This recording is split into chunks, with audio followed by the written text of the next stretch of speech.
Boa noite a todos. Vamos dando continuidade ao nosso teletrabalho com as nossas teleaulas. Na aula de hoje nós vamos discutir o texto Fundamentos da Metodologia Científica, lá no capítulo 1, Procedimentos Didáticos. Para essa versão que eu estou usando aqui, ele fica na página 18, caminhemos para lá, e na página 18 nos defrontamos com o texto. Hoje é 6 de abril do ano de 2020, na disciplina Pesquisa em Educação. Registrando esses aspectos, que é importante para a formalização da aula, damos início aos nossos trabalhos. Essa noite eu vou fazer uma discussão, na verdade uma explicação sobre o texto, em cima do texto, para relembrar vocês do que vocês já fizeram, do que vocês já leram e ficharam, enviaram o trabalho para o meu e-mail, para que ao final do vídeo eu aplique a atividade. Então fique atento ao que eu estou dizendo, acompanhe aí na sua casa, do seu celular ou da sua apostila o texto, e ao final será aplicada uma atividade que vocês devem fazer e publicar aqui no YouTube, né? A atividade será direcionada pelo veículo lá, pelo aplicativo WhatsApp, mas a resposta deve ser posta aqui no grupo, para sua avaliação individual e para sua presença também. Então, por gentileza, preste atenção. Esse texto é um texto muito bacana, muito bom, é aplicado em várias disciplinas, em várias áreas do conhecimento, na verdade, em várias áreas do conhecimento, nas suas respectivas formações, que envolve formação em metodologia científica. Quase todas as áreas têm que fazer um trabalho de conclusão de curso, seja em forma de texto ou em outro formato, mas exige um trabalho de conclusão de curso. E esse capítulo nos dá uma ideia geral de como nós devemos ler, de como nós devemos pensar a leitura, para que essa leitura seja proveitosa, seja instrumentalizada, seja aplicável e que nos seja útil, por fim, nos seja útil a alguma coisa, seja para o nosso trabalho de conclusão de curso, como é o objetivo da disciplina, pesquisa e educação, a construção de um projeto de pesquisa que ao final encaminhará para a construção de um trabalho de conclusão de curso. Não é algo engessado, mas é algo para ser pensado. Então, pensar um projeto que nada mais é que uma proposta de pesquisa dentro da nossa área de conhecimento, no caso ciências humanas, especificamente o pessoal do curso de pedagogia, no campo da educação. Dito isso, o projeto de pesquisa é uma proposta que não é engessado, mas que deve ser pensado para poder dar um direcionamento, para você saber de onde você começa, aonde você quer pesquisar, ou seja, desenvolver a pesquisa, e por fim a conclusão desse trabalho por meio de um relatório, que é o relatório bibliográfico aplicado às fontes, que se torna um trabalho de conclusão de curso. O trabalho de conclusão de curso é essa relação, entre leitura, a análise de fontes, a análise da realidade e o seu entendimento produzido num relatório que no nosso campus, na nossa universidade, é através de um trabalho de curso denominado de TCC. Há alguns que pedem artigos, há outras faculdades ou cursos que pedem um projeto de alguma coisa e vai assim por diante. Então é um texto muito bacana. Eu recomendei para os seus colegas lá dos últimos períodos, do 7º período, sobretudo as minhas orientandas, elas estavam com dúvida: professor, esse livro é bom ou não é bom? Falei, lembre lá das aulas de pesquisa e educação. Vocês devem retomar os textos de vocês e observar que muitas das colocações do que vocês estudaram respondem a essas dúvidas. Para saber se um texto é bom ou ruim, se um texto serve ou não, se ele é aplicável ou não dentro do seu trabalho, se ele deve ser interrompido a leitura ou não, basta você consultar esse vídeo que eu estou postando, já indiquei para elas, mas também o fichamento, o caderno, a apostila que elas leram, utilizaram nas aulas. E já fica a dica para vocês: lá no finalzinho do 7º período, da construção do TCC, provavelmente você vai precisar dessas informações. E eu digo mais, são informações para a vida inteira. Quando você recebe um vídeo do WhatsApp aí, esses vários vídeos que enchem nosso celular, travando, é bom, você pode ler, você pode ouvir, você pode assistir, mas é bom questionar. O que tem? O que está dizendo? Ah, tem tal coisa assim, mas isso refere ao quê? Essa relação do que está sendo dito com a mensagem, o vídeo, com aquilo que você está procurando, é uma coisa importante. Ah, tal lugar está cheio, é mentira, está vazio, mas nós estamos referindo a certa coisa e não a outra coisa, então é preciso observar com muita atenção. Então, inicio aqui com essa parte que é leitura e os elementos da leitura, porque é algo importante que responde uma das dúvidas de quem está no sétimo período sobre ler ou não ler um texto, e vocês também. No segundo bimestre, vocês terão que fazer uma atividade para mim, onde terão que ler um texto, identificar se esse texto é útil ou não a você, e mais ainda, a aplicação desse texto na construção do seu pré-projeto, na sua pré-proposta aí, sobre o que você vai pesquisar. Então, fazendo uma explicação seguida de leitura, ou a leitura seguida de explicação, como queiram, é importante esses dois primeiros parágrafos aí, porque ele nos dá um direcionamento de como que a leitura é um fator decisivo. Então, a leitura se constitui como um fator decisivo de estudo, pois propicia a ampliação de conhecimentos, a obtenção de informações básicas ou específicas, a abertura de novos horizontes para a mente, a sistematização do pensamento, o enriquecimento do vocabulário e o melhor entendimento do conteúdo das obras. Eu digo da vida, eu digo da televisão, eu digo do rádio, eu digo das mensagens, das conversas no dia a dia.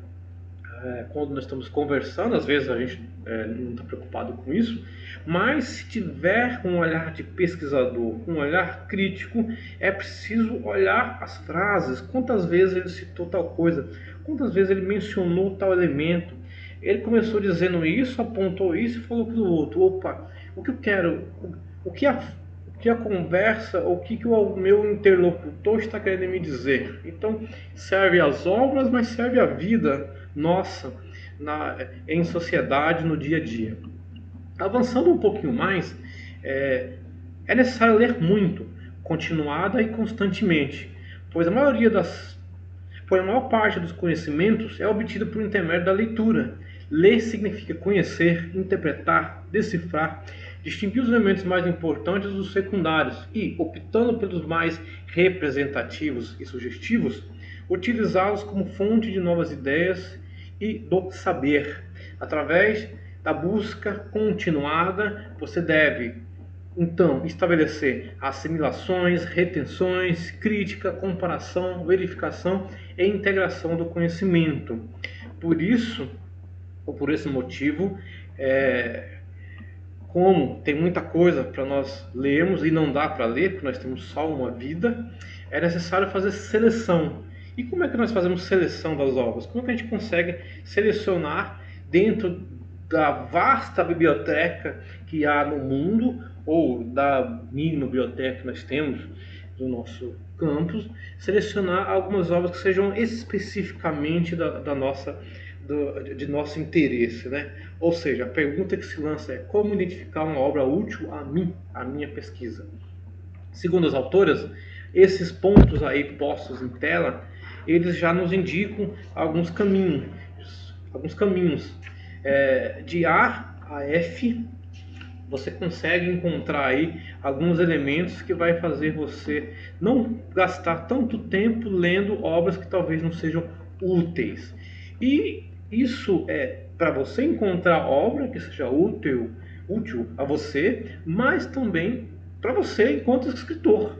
Você, enquanto pesquisador, deve ter um olhar crítico e atento, minucioso. Enquanto escritor, por sua vez, deve explicar, deve esclarecer e não trazer confusão.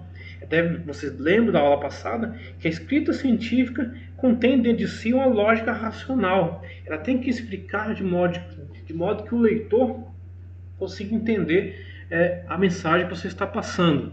Alguém pode perguntar: poxa, mas tem certos livros que eu leio e tenho dificuldade de entender. Mas nenhum autor quer deixar confusão. Talvez ele demore a dar a resposta, porque a complexidade do problema que ele lida é tão grande que tem que esgotar as diversas possibilidades para aí sim avançar naquilo que ele quer passar, na mensagem que ele quer deixar. E também, claro, como é um texto de caráter acadêmico, de caráter minimamente lógico, racional, científico, é preciso que ele apresente a sua conclusão mediante o esgotamento da discussão, mediante o esgotamento dos processos, mediante a verificação dos testes, e assim sucessivamente. Voltando para a nossa discussão aqui sobre o nosso campo, né? Aqui eu falei de modo geral das ciências, mas pensando na educação, o título é importantíssimo. Por quê? Ele vai apresentar, com ou sem subtítulo, o assunto, a intenção do autor. Então o título deve ser fundamental. Eu sempre exijo dos meus orientandos que eles apresentem um título o mais claro possível. Aquele título que consiga deixar a mensagem. Hoje no doutorado eu também sou cobrado pelo meu orientador. Eu quero um título mais claro, quero um título mais objetivo, porque aí eu vejo a sua intenção. Então, ou seja, é algo constante para nós. Vocês devem lembrar da primeira aula presencial lá na UEG. Eu apresentei para vocês que esse livro aqui, da Lakatos, esse livro de metodologia, tem várias edições, e que é um livro que, na verdade, é útil para nós que trabalhamos na universidade, para nós que trabalhamos na escola, para nós que trabalhamos com projetos de pesquisa, para nós que trabalhamos com relatórios e assim por diante. Enfim, todo texto de caráter técnico, esse livro da Lakatos ajuda a gente pensar, ou melhor, estruturar. Então, a Eva Maria Lakatos e a Mariana de Andrade Marconi, de certa forma, traz para nós aqui indicações, apontamentos que nos ajuda a pensar, e não só a pensar, a formular um texto de caráter mais técnico.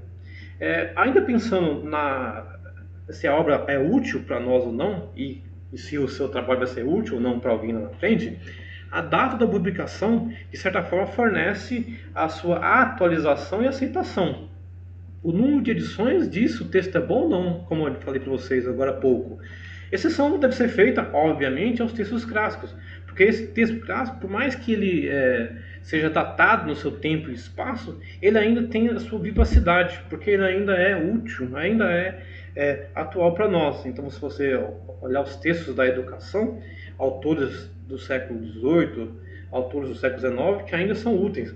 Ou, voltando um pouquinho mais ainda, autores lá do período grego clássico, são textos clássicos, porque escritos para a sociedade daquele tempo, mas ainda tem utilidade. Você lê e consegue enxergar elementos que estão no nosso dia a dia, aplicáveis ainda no nosso dia a dia. Então, a data da publicação é importante. A orelha ou a contracapa permite verificar as credenciais ou a qualificação do autor ou das autoras, como nós estamos trabalhando aqui, assim como encontra, de certa forma, a apreciação, a indicação do público a que se destina a obra. Essa obra aqui, basicamente, destina ao público que está lidando com metodologia científica. No nosso caso, é apenas uma passagem rápida para entrar no campo da pesquisa e educação. Mas ele é útil, importante, muito útil para nós que trabalhamos aqui com o campo da pesquisa e educação, porque ele fala de algumas questões que, quando nós pegarmos o outro texto, assim que esgotar esse, pegarmos o outro texto, estabelece uma ligação. O índice e o sumário também. Você se depara com uma obra enorme, mas ela trata de diversos assuntos. Você está especificamente com um olhar mais direto. Você quer uma especificidade, melhor falando. Então você vai olhar o quê? O sumário. Esse sumário, na sua constituição, talvez já lhe dê uma resposta. Eu me deparei aqui com uma obra do campo da sociologia que falava do meu objeto de pesquisa, mas sobre o meu objeto só tinha um capítulo. Então, imediatamente, eu fui fui buscar informações na obra, como a autora apresentou nos itens anteriores, né? Então, no título, na orelha, a data de publicação, mas eu queria algo específico do meu objeto. Então, fui lá ao sumário. e percebi que somente mesmo o capítulo, porque a introdução já indicava essa abordagem, e lá está lá no capítulo X o que eu precisava. Então fiz as leituras e gastei meu tempo, né? Como nós estamos pesquisando, sobretudo ligado a uma instituição, enquanto trabalho com conclusão de curso, enquanto dissertação, enquanto tese, o nosso tempo é curto. Então eu fui lá direto nesse ponto.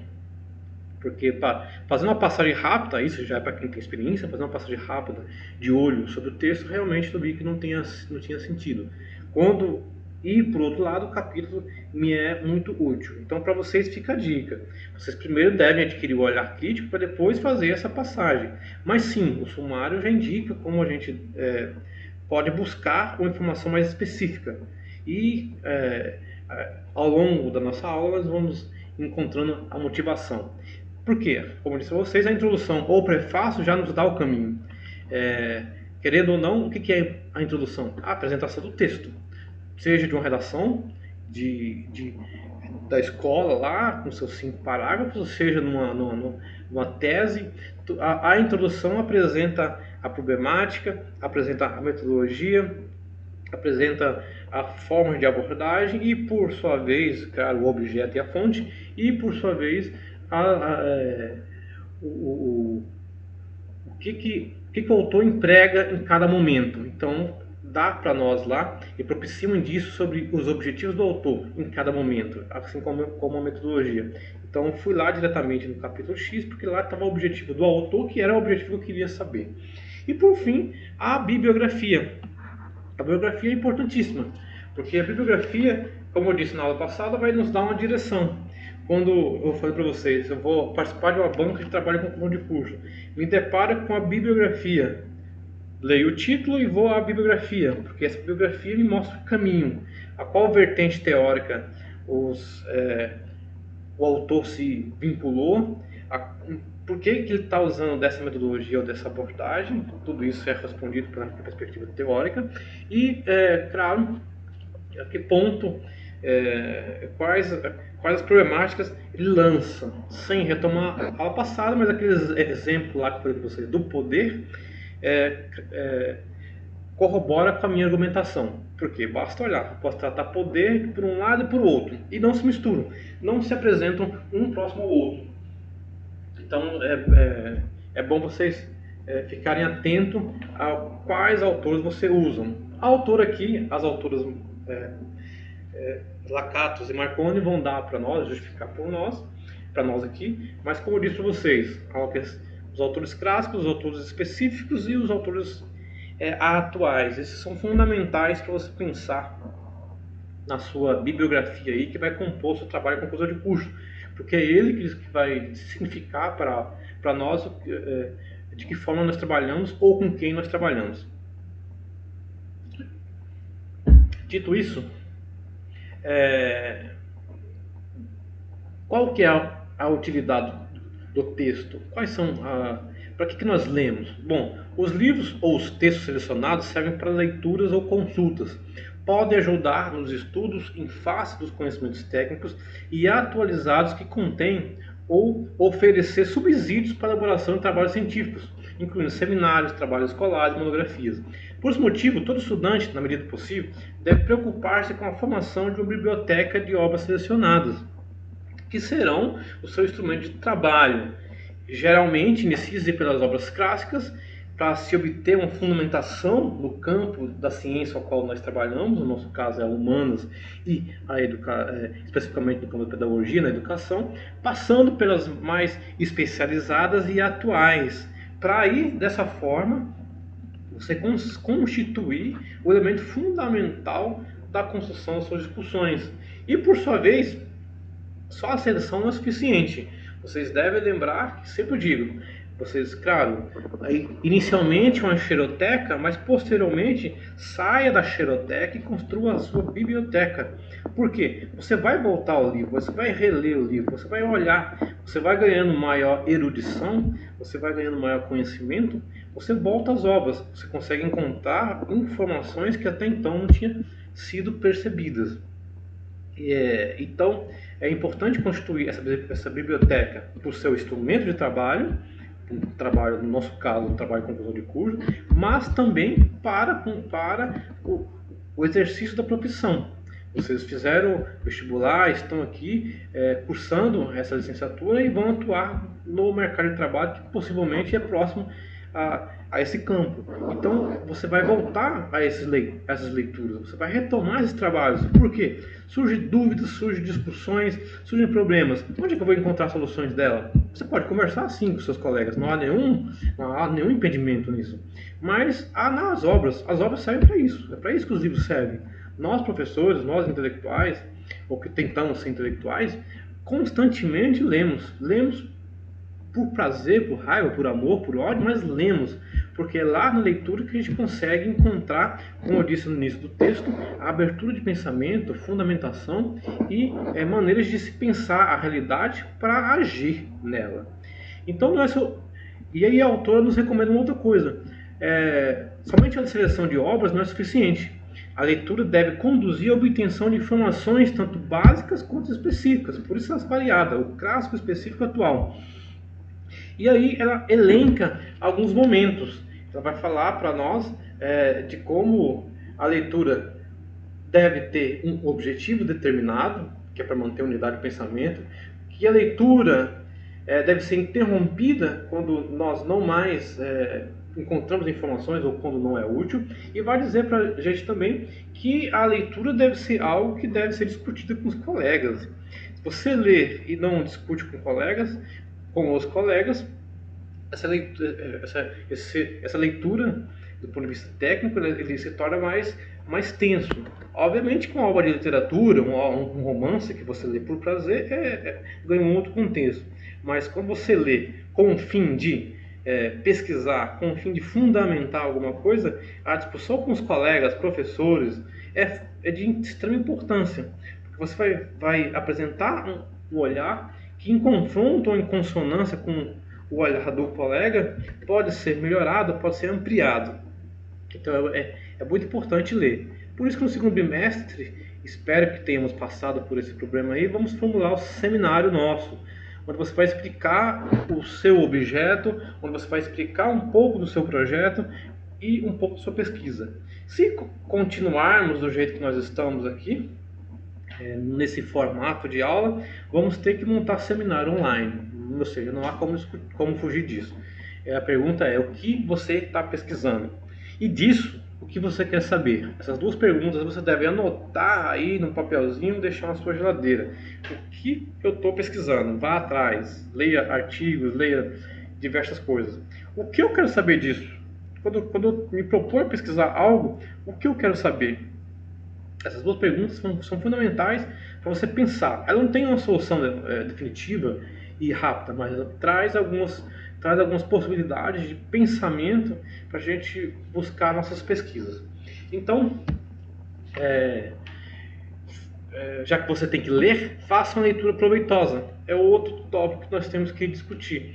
A leitura proveitosa tem que nos trazer resultados. Como vocês fecharam aí, e vocês podem ver em tela, tem que trazer resultados satisfatórios. Ler e essa leitura não nos traz nada e o tempo acaba, nos deixa extremamente estressados. Então é preciso ler e essa leitura nos traga resultado. E aí a autora nos aponta 6 momentos. Então, ler exige atenção, aplicação cuidadosa e profunda da mente ou do espírito em determinado objeto, buscando o entendimento, a assimilação e a apreensão dos conteúdos básicos do texto. É preciso ler com atenção. Então não dá para poder ligar o Zap, o YouTube, o Facebook, o Twitter e cuidar da casa. Eu tenho que ler com atenção. Então, da medida possível, obviamente estamos com um momento diferente, mas eu suponho que vamos superar. Torço que superemos isso. Ler exige atenção, um momento. Então muitas vezes eu, enquanto estudante e atualmente ainda, tenho que acordar, por exemplo, 1 hora mais cedo e sutilmente, sem acordar ninguém na casa, ir para frente do computador ou pegar o livro para ler com calma, com silêncio. Estou falando do meu caso, obviamente que cada um tem a sua especificidade, o dos seus problemas. Para quando começar o dia, e aí brincadeira, correria, uma criança que chora, tal, alguém que lhe chama, problemas que surgem, eu já li, está lá guardado, eu li com a minha mente tranquila. Outras pessoas preferem, ao contrário, esperar todo mundo dormir para aí sim começar a sua leitura. Há pessoas que preferem começar a leitura e dormir de madrugada para acordar mais tarde. Eu prefiro deitar mais cedo, acordar de madrugada e fazer a leitura, porque aí eu consigo ter maior tranquilidade para assimilar os conteúdos. Ou se não, ir para um lugar. Mas nem todo mundo tem o privilégio de ir para um escritório, ir para uma casa, um cômodo onde você se fecha lá. Estou fazendo leitura, estou no trabalho. Esse é um elemento muito raro, né? Então, pensando na nossa realidade, você tem que estabelecer uma metodologia, uma forma de leitura em que você consiga minimamente, né, parar um pouco as outras coisas para ler esse texto que você quer obter informações, para daí sim voltar aos nossos afazeres do dia a dia, porque na correria e você tentar pegar tudo de relance é muito difícil, viu? Você vai ter maior dificuldade, ou vai fazer uma leitura muito apressada que não consegue ser proveitosa. Então, além da atenção, você precisa de intenção. Atenção e intenção. Interesse ou propósito de conseguir algum proveito intelectual por meio da leitura, que é fundamental para a nossa área. Você quer tirar de lá algo. Tem que haver reflexão nessa leitura proveitosa. Consideração e ponderação sobre o que se lê, observando todos os ângulos, tentando descobrir novos pontos de vista, novas perspectivas e relações. Desse modo, você vai ter o favorecimento de assimilar as ideias do autor, assim como esclarecer e aperfeiçoar essas ideias e aprofundar, obviamente, no conhecimento. Então, a reflexão é um fator importante porque ela nos favorece a assimilação das ideias do autor.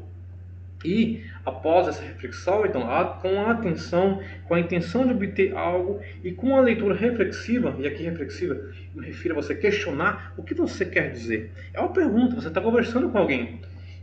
Não é uma conversa entre duas pessoas, onde cada uma fala, mas é uma conversa entre você e o autor.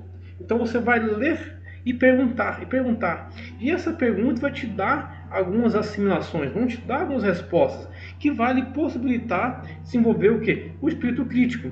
O espírito crítico é o mais complexo desse momento de leitura. Por quê? Ele é a avaliação do texto, ele é a avaliação do que você está lendo.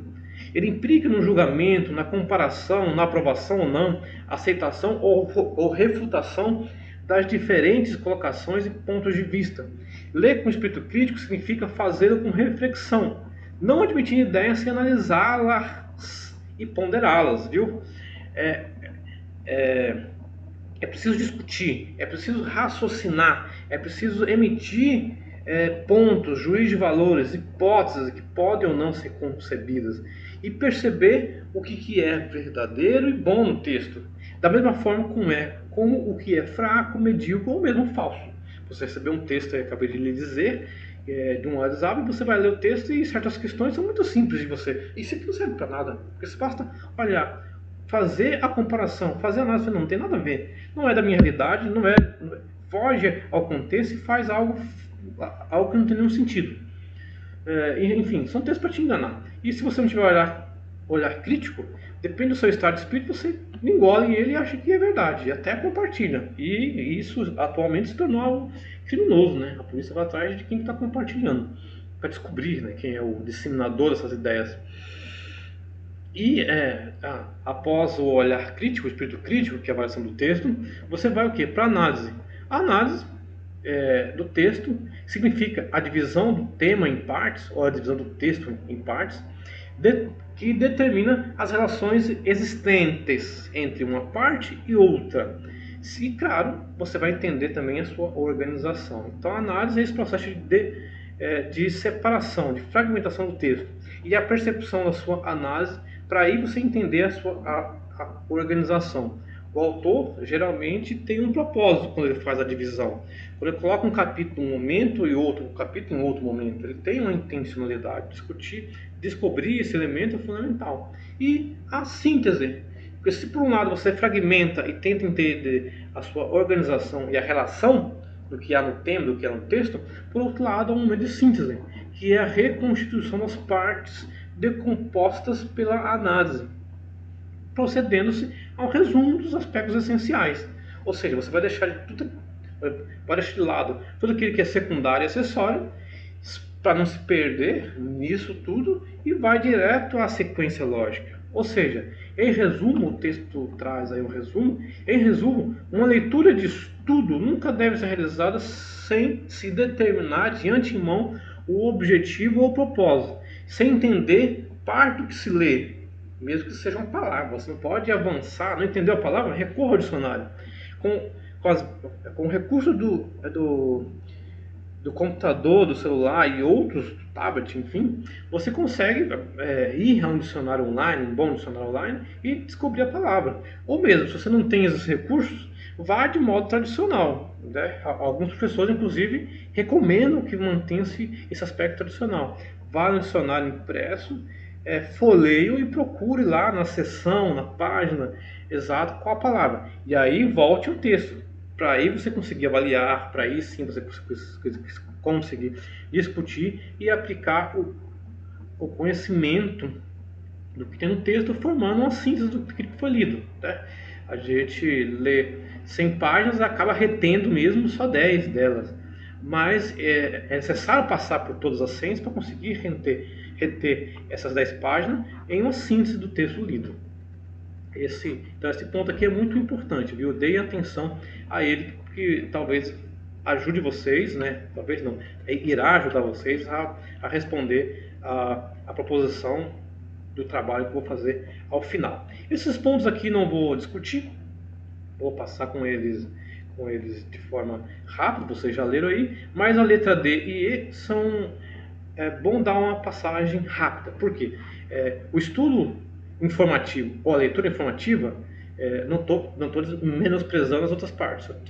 Como o nosso tempo é curto, eu estou tentando montar uma aula aqui de 1 hora no máximo, eu vou passar um pouco mais rápido sobre os outros.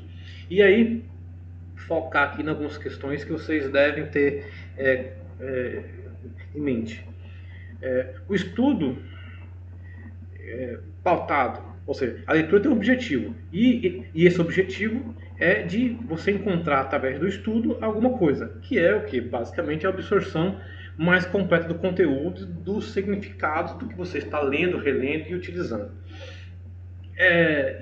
E por que disso? Porque isso possibilita você fazer o resumo. Quando você busca informações, você absorve essas informações, entende esse conteúdo, entende os significados, permite você, como eu disse, sintetizar por um lado, por outro lado, resumir o que está lendo.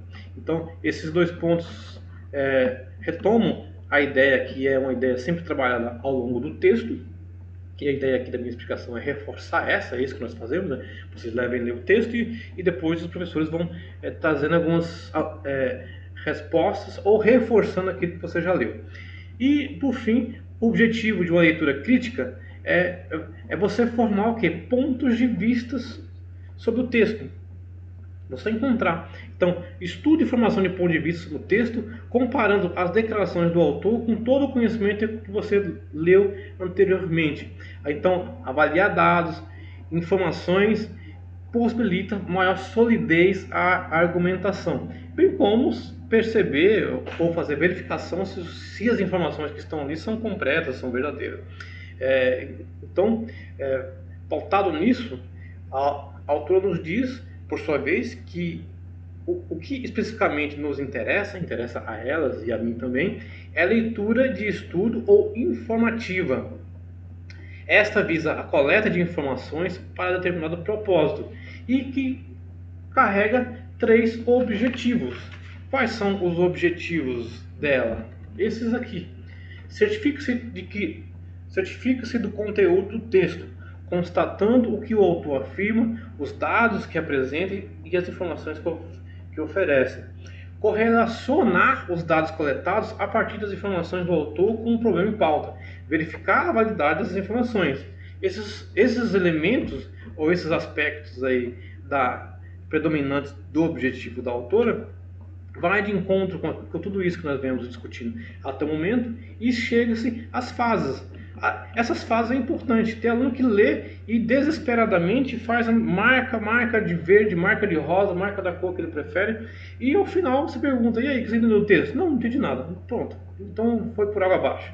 Você gastou tinta, papel, tempo e não conseguiu tirar nada, não fez uma leitura proveitosa.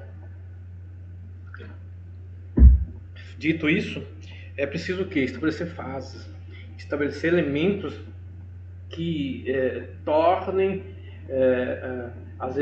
a leitura proveitosa, torne a leitura útil. E aí a autora vai de A a F, ou seja, 6 momentos de leitura para que você consiga tanto selecionar a obra quanto encontrar e tirar de dentro do texto informações. Então, leitura, você deve fazer uma leitura de reconhecimento, que é a leitura rápida, em que você tenta se inteirar do assunto, da existência de informações que você busca. E aí está aqui novamente o aspecto do índice, do sumário, do próprio título do capítulo, das subdivisões. A leitura exploratória, em que você vai uma vez já tendo conhecimento do que você procura, sabendo que ele lá existe, né? Uma vez que você tem conhecimento da existência do que você vai procurar, você vai dar importância a alguns aspectos que estão nos tópicos, que estão nos capítulos, que estão nas orelhas, ou na contracapa, enfim, na bibliografia, porque aí você vai confirmar: esse autor é o que eu quero de fato. Então ele trabalha, eu quero pesquisar sobre a importância da língua portuguesa, só um exemplo. E eu me deparo com diversos autores, só que uns vão em uma vertente teórica, outros vão em outra. Um faz uma abordagem metodológica, outro faz outra, e assim por diante. Eu quero um autor dentro dessa perspectiva, porque foi o que eu li, é o que é mais útil para o que eu me proponho. Então essa leitura exploratória vai lhe dar uma certa noção. E por sua vez vai te promover a seleção. E aí essa seleção, como já foi dito anteriormente, é quando você consegue já extrair do material algo mais aprofundado, é uma leitura mais séria e profunda. Então, de informações prévias, você já vai se aprofundar de modo mais incisivo sobre as questões a qual você lida. E com isso, mais uma vez, veja que esse aspecto aqui das fases da leitura retoma ao momento da leitura, lá no início do capítulo. As fases da leitura nada mais é que uma retomada das discussões propostas no início do texto, onde a autora vai reforçando. Veja que é um texto orgânico e sequencial. Sempre a autora está se preocupada em retomar aquilo que ela disse. É isso que vocês devem pensar também na escrita do que você se propõe a dizer. Você escreve algo e acha que para você está muito claro. Contudo, quando alguém lê, quando alguém discute, vai se depara com o seu texto, seu orientador, seu professor, fala: não estou entendendo. E também muitos das pessoas que fazem a leitura dele. Ou seja, você deve lembrar que sempre que eu escrevo para alguém. E se eu escrevo para alguém, eu falo algo e vou esclarecendo, vou retomando, vou explicando, né? A função nossa, enquanto professor e pesquisador, é apontar uma ideia-chave, que geralmente é a ideia, desenvolver os argumentos em cima dela e, por sua vez, fazer as nossas considerações finais, retomando todo esse processo. E assim, mais uma vez, o que a autora aponta para nós vai nessa linha. Então, a fase reflexiva, mais profunda que as anteriores, refere-se ao conhecimento e avaliação das informações, das intenções e dos propósitos do autor. Procede-se à identificação de frases-chave, de palavras-chave, de afirmações, ou porque ele faz isso, aquilo, outro. E isso é a partir dessa fase que você vai para outra fase subsequente, que é a fase crítica, onde você avalia informações do autor, já foi posta lá atrás. Implica saber escolher e diferenciar as ideias principais e da secundária, onde você estabelece uma hierarquia do mais importante para o menos importante. O propósito é obter, de um lado, uma visão sincrética e global do texto, e de outro, descobrir as intenções do autor.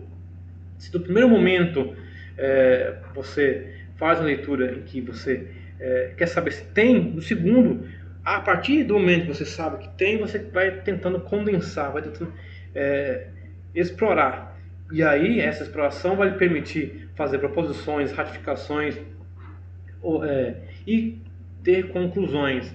Ou seja, já veja que as fases são sequenciais. De uma fase da A, você vai chegar até a forma explicativa. Então, uma fase vai complementando a outra. Ou seja, após as primeiras, você vai para onde? Depois de estabelecer uma crítica sobre a fonte, depois de estabelecer uma crítica do texto que você está lendo, você vai para a fase interpretativa, que está relacionada às informações que tem no texto. Ou seja, segundo a própria autora, a fase interpretativa relaciona as afirmações do autor com os problemas para os quais, através da leitura do texto, está se buscando a solução. Se, de um lado, então, a condição, o estudo aprofundado das ideias principais de uma obra é realizado em função dos propósitos que norteiam o seu autor, do outro, o aproveitamento integral ou parcial de tais proposições está subordinado às metas de quem estuda ou pesquisa. Trata-se de uma associação de ideias, transferência de situações e comparações de propósito, mediante os quais seleciona-se apenas o que é pertinente e útil daquilo que é secundário.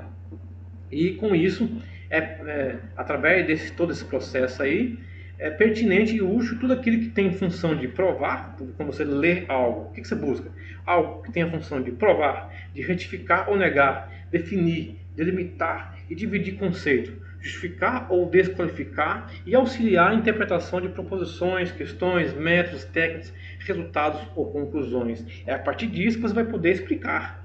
É a partir disso que você vai conseguir estabelecer um argumento em que você consiga justificar aquilo que você está dizendo. Então, enfocado pelos autores, você vai desenvolver, enfocado, né, nessas fases aí. A fase explicativa é a fase em que você consegue, já com fundamentos, né, construir os argumentos da monografia ou da tese. A autora traz alguns exemplos aí para vocês. Eu não vou me ater a esses exemplos, eu quero ir um pouco lá na frente e falar da arte de sublinhar. Sublinhar é uma arte, como eu disse para vocês. Tem aluno que se depara com o texto e vai já marcando a torta direita. É preciso ter mais calma, é preciso ler pausadamente. Professor, eu tenho um texto de 200 páginas, eu vou ler uma vez e vou reler. Você pode fazer isso, não há nenhum problema. Não há nada que impeça ou que te faça mal nesse exercício. Mas, como o nosso tempo é curto, o que você faz? A cada parágrafo ou a cada capítulo, talvez você tenha que ler. Você deve sair, avançar nos parágrafos, um parágrafo após o outro, conhecendo ele, sabendo o que é posto lá. Então, sublinhar e resumir é uma arte. É uma arte, porque não é um segredo, uma receita pronta acabada, mas é uma arte que envolve esse aspecto minucioso. Ler pausadamente, encontrando informações preliminares e depois avançando. Isso aqui é a palavra-chave. Esse aqui é a ideia-chave. Esse aqui é o conceito-chave. E assim você vai conseguir, né? Ou a ideia mestra, né? E assim você vai conseguir fazer o fichamento, que ao voltar a esse fichamento, possibilita você fazer resumo, possibilita você fazer uma síntese, possibilita você fazer explicações. Essa explicação que eu estou falando para vocês aqui é acompanhada do meu fichamento. Eu estou aqui acompanhando a leitura na tela, para que vocês acompanhem o raciocínio e retomem algumas partes do texto, lendo, vendo e ouvindo.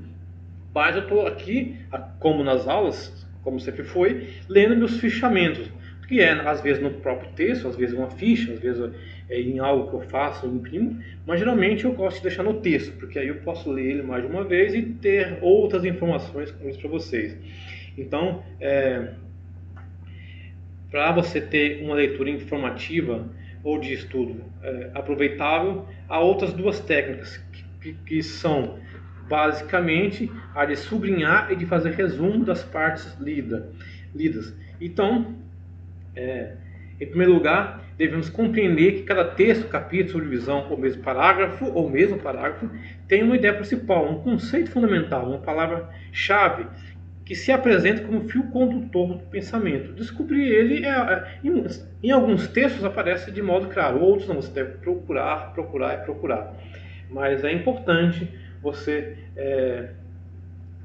definir a ideia mestra ou encontrar a ideia mestra, que é o fio condutor da unidade do texto ou das proposições do raciocínio do autor, para, a partir dessa ideia mestra que está posta no texto, no parágrafo, encontrar os outros argumentos que orbitam dentro dessa ideia mestra, para aí sim, né, usando o exemplo que a autora diz aí, para aí sim você sublinhar, para aí sim você marcar, né?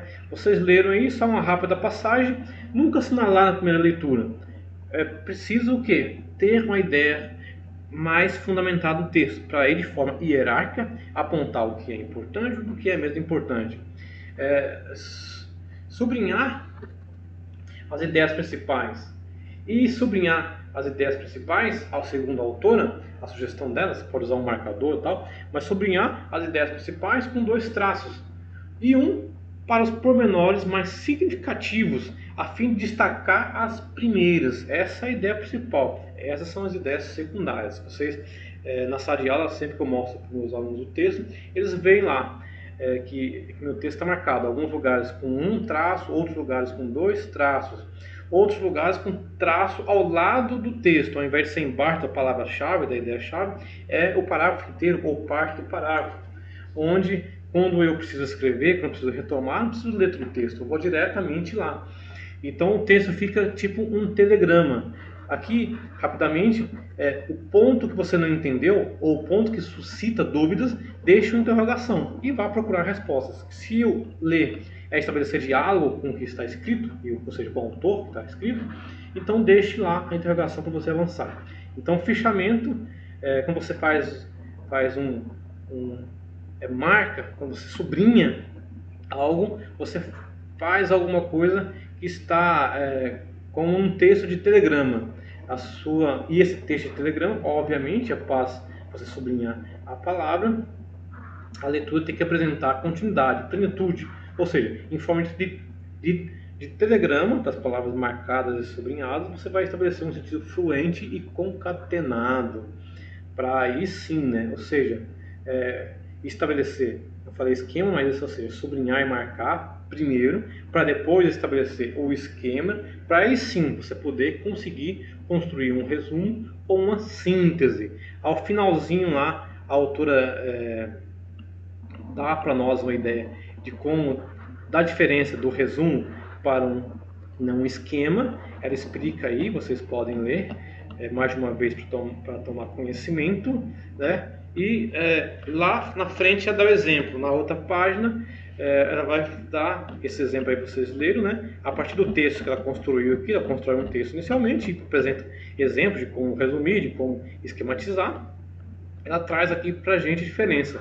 Então o esquema apresenta frases, né, como está posto lá no texto acima, e por sua vez o resumo já traz ideias mais gerais, ou seja, enquanto um trabalha com elementos que estão em palavras ou indivíduos envolvidos, ou seja, essa é uma frase, o outro já traz uma ideia mais geral, ou seja, o processo de produção origina, em primeiro lugar, relações sociais formais, segundo, relações sociais de trabalho, conforme o texto que ela apresenta para a gente. Enfim, eu estou querendo avançar um pouco mais aqui para estabelecer um princípio só de 1 hora de aula aqui no YouTube, para depois a gente gastar maior tempo lá dentro da discussão do grupo, que aí eu posso ouvir vocês e ver vocês falando sobre o entendimento do texto e, claro, né, pensando na aplicação dele já. E aí já avança aqui para as fases da leitura, que retoma já o que foi dito e que diz para a gente que o texto, a análise possui 2 momentos. A primeira, você vai analisar de forma que tenha maneiras ou maneiras de decompor, ou seja, analisar significa estudar, decompor, dissecar, dividir, interpretar. A análise de um texto refere-se ao processo de conhecimento de determinada realidade e implica o exame sistemático dos elementos. Então, esses fatores aqui permitem estruturar ideias e estabelecer uma hierarquia entre as ideias.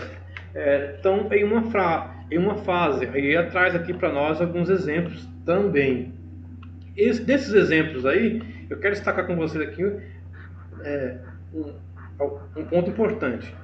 Não que os outros não sejam, mas um ponto de maior importância perante os outros, que tem também sua importância.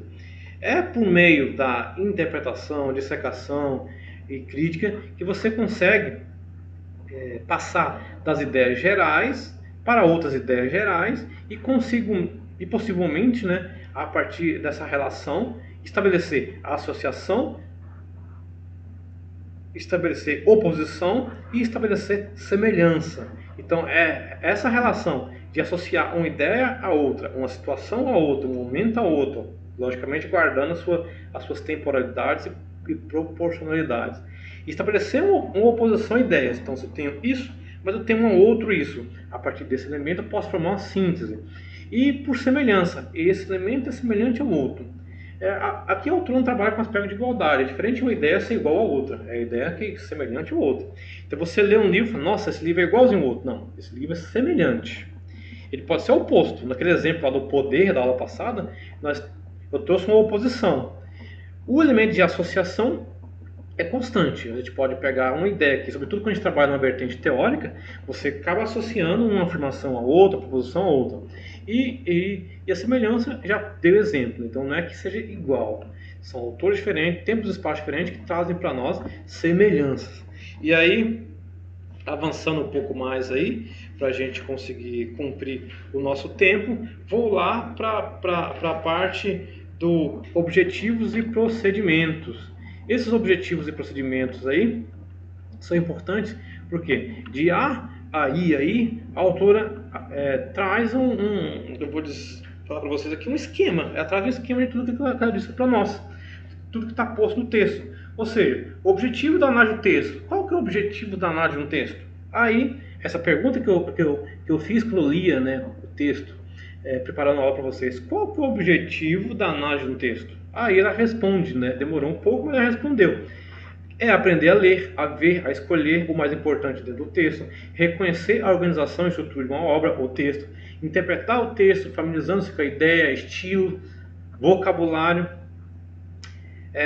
chegar a níveis mais profundos de compreensão, reconhecer o valor do material, separando o que é importante do secundário e acessório, desenvolver a capacidade de distinguir fatos, de hipóteses, de problemas ou mesmo de fake news, encontrar ideias principais ou diretrizes e as secundárias, perceber as ideias que se relacionam, identificar as conclusões e as bases que sustentam a argumentação do autor.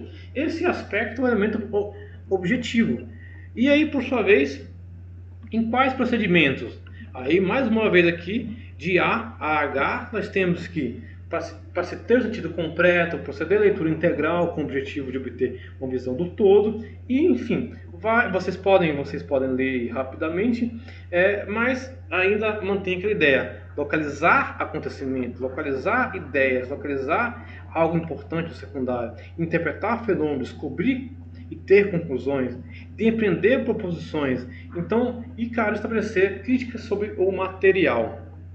E aí, nesses pontos que são importantíssimos, vocês devem anotar aí, porque vocês vão fazer igual minhas alunas lá do 7º período e minhas orientandas também, lançar esses questionamentos. Não esqueçam, é um aprendizado agora para o nosso trabalho técnico, para o nosso trabalho de pesquisa, mas também para a vida.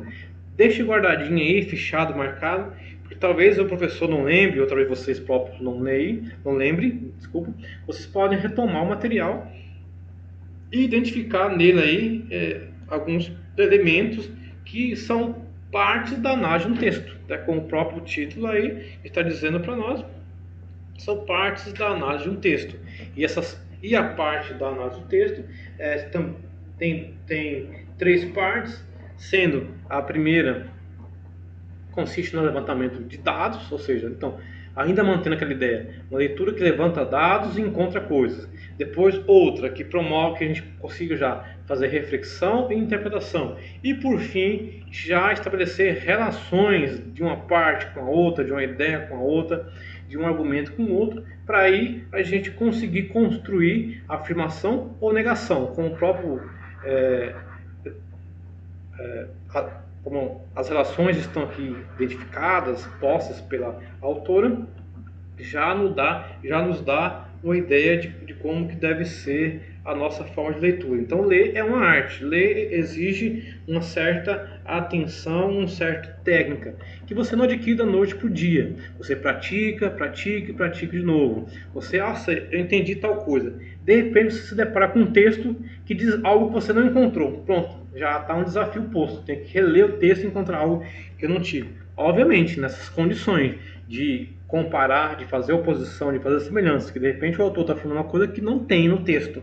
Então é bom verificar, é bom ver você mesmo. Então, mais à frente, a autora faz aqui, apresenta de como que nós professores devemos nos proceder em sala de aula para estabelecer uma análise textual. Eu não vou entrar na discussão, mas é um fator fundamental para nós que vamos dar aula aí. Então, assim, basicamente, quando eu tive contato com esse texto, eu não tive aula de metodologia científica, eu tive aula de metodologia da pesquisa da história. Eu já lidei diretamente com os autores da minha área específica para falar de metodologia, de teoria, de forma de abordagem. Mas quando eu me deparei com esse texto aqui, assim que eu tive que trabalhar metodologia científica, eu percebi que esse ponto aqui é o que geralmente eu tento aplicar, ou seja, eu tento desenvolver dentro das minhas aulas. E vocês podem aí, né, verificar que eu tentei basicamente fazer referências, esclarecimentos, aumentar o vocabulário e assim por diante. Sobre a questão do seminário também, é importante, né, vocês lidarem com esse aspecto aqui do exemplo do seminário. Ele está avançando lá na página 1.3, apenas para a gente visualizar rapidamente, mas o seminário também exige uma técnica que muitas vezes a gente não segue, pela nossa estrutura, pela fragilidade dos alunos, pela falta de espaço que proporciona todo esse elemento. Mas o seminário tem toda uma estrutura de funcionamento, de organização, e que às vezes a gente não segue, mas que deveria seguir, mas que deveria apontar. Então, ou seja, quando eu vou para um seminário, os debatedores, os comentadores já têm um conhecimento prévio do que está sendo apontado, e aí sim, não é que eu fale uma coisa que alguém não conhece para ir estabelecer uma discussão, não. De certa forma, todos na verdade, têm um conhecimento prévio, e dentro desse conhecimento é feito a abertura, o desenvolvimento, a conclusão, e a partir disso é aberta a discussão, é aberta as provocações, para que a gente consiga cumprir o roteiro do sumário, como vocês estão vendo aí. Então, peço a vocês que retornem lá ao final aqui de vocês assistirem o vídeo. Peço a vocês que retornem lá ao WhatsApp para nós darmos continuidade às nossas discussões. Aqui são só exemplos que a autora faz, apenas para poder visualizar mesmo. Não vou entrar no mérito da questão, certo? E aqui ela faz algumas leituras recomendadas para quem quiser avançar, melhorar, se aprofundar, se tornar no futuro, quem sabe, professor de metodologia científica ou na área de pesquisa científica, de pesquisa de educação. É bom passar por alguns desses autores, né? Alguns deles eu já conheço. O Max Weber aí é um autor clássico, né? Da sociologia. Enfim, obrigado a todos pela atenção aqui ao vídeo. Voltem lá ao nosso grupo de WhatsApp para a gente fazer algumas discussões preliminares, e a partir dessas discussões lançar o trabalho, a problemática que eu quero que vocês se atentem para a nossa aula de hoje. Muito obrigado a todos. Vamos lá dar continuidade ao trabalho.